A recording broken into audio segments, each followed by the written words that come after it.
Hello everybody, this is the Elisa Gary and you are watching another episode of Journey to ZA. I want to talk about something that I'm experiencing here and I would love to hear all of you guys' feedback about it.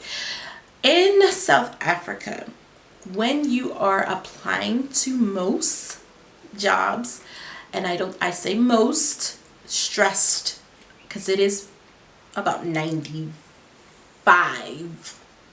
maybe like 98 of the time, the ethnicity options are African, of course, colored, which we know is a South African term that describes those of Afrikaans descent.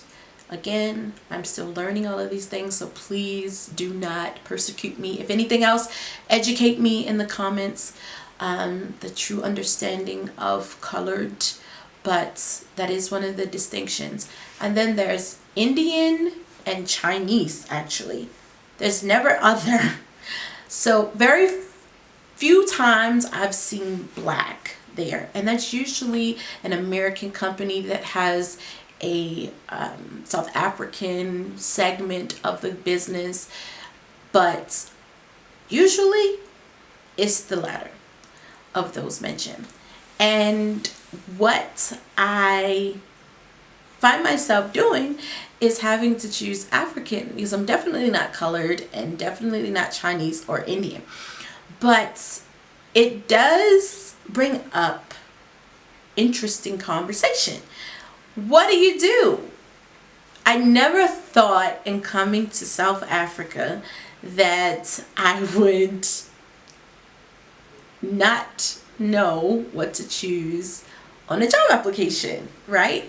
So, I mean, are you African American in Africa? I don't know.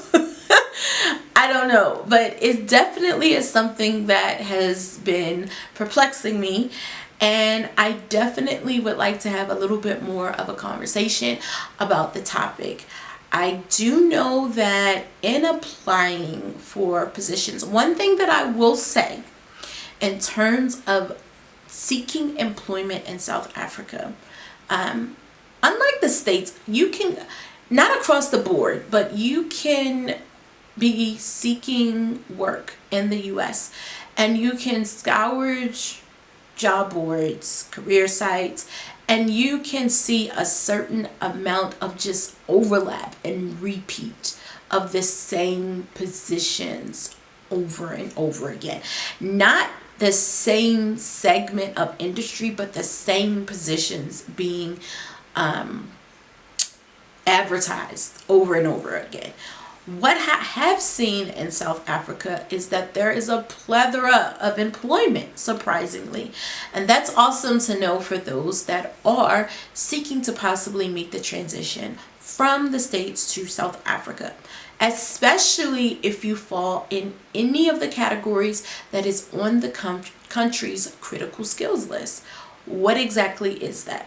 If you look here, or possibly here, there should be a little bit of an explanation about what the critical skills list is, and where you can go to find that information is on South Africa Department of Home Affairs, or the dha.co.za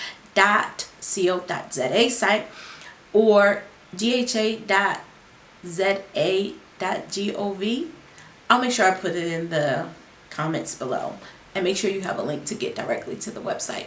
But it's an incredible resource for anybody that's thinking about coming to the country, whether it be to retire, to study, or for medical treatment, and definitely to work. There is something called the Critical Skills Visa, which I have done videos on before, where you're able to come into the country for at least 1 year without employment to search employment within the sector. So yes, there's definitely a lot of opportunities for work here.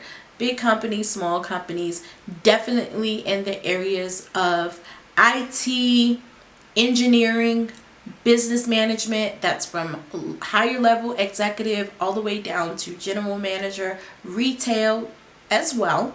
There is a report that I found that does a very in-depth analysis of the critical skills sectors of the country, where that simply means that the country is having a little bit of difficulty hiring to fill these growing industries within the country.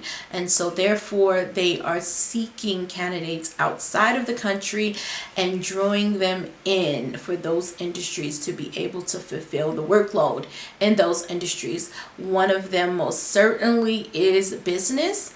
And of course, entrepreneurship is there. Of course, entrepreneurship is not on the critical skills list, but it would be remiss for me not to mention that in this video.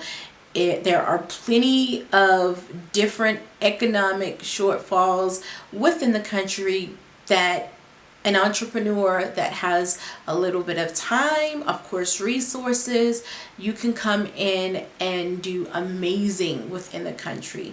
There are those differences of how things are done or categorized within the country in terms of business, but it's not something that with research and diligence that you would not be able to overcome and bring something awesome to the country and the people of South Africa. They would be most appreciative. South Africans, in my opinion, are very open to new things. They love to try things that are from the States, it seems, and there is an appreciation for arts and efficiency in business, I will say. In other areas of the country, it may seem things are done a little slower. I think I used the words kind of roundabout way of doing things before.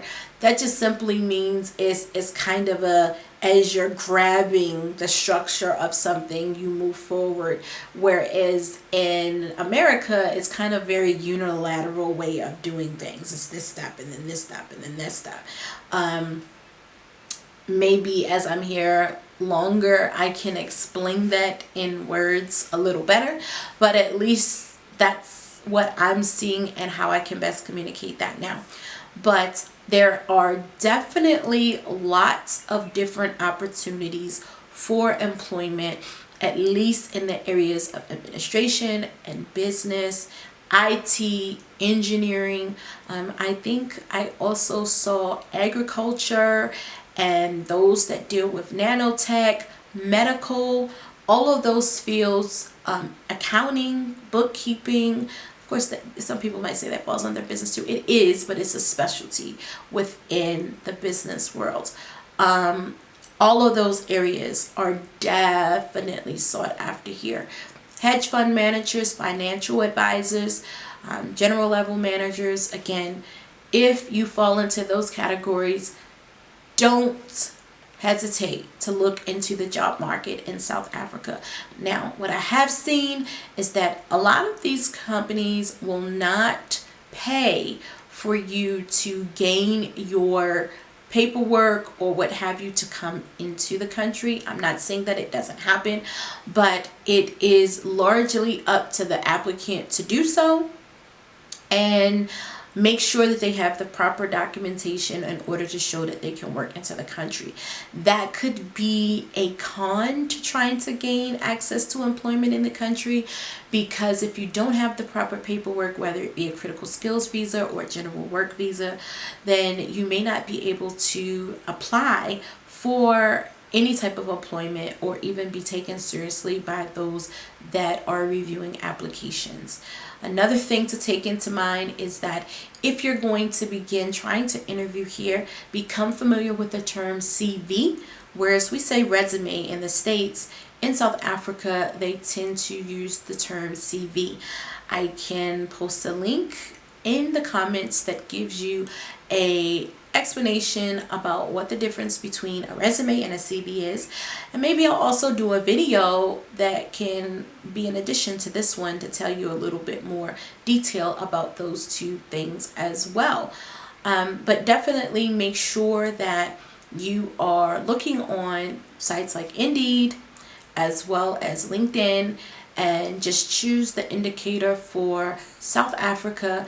And I assure you, there are a plethora of opportunities there.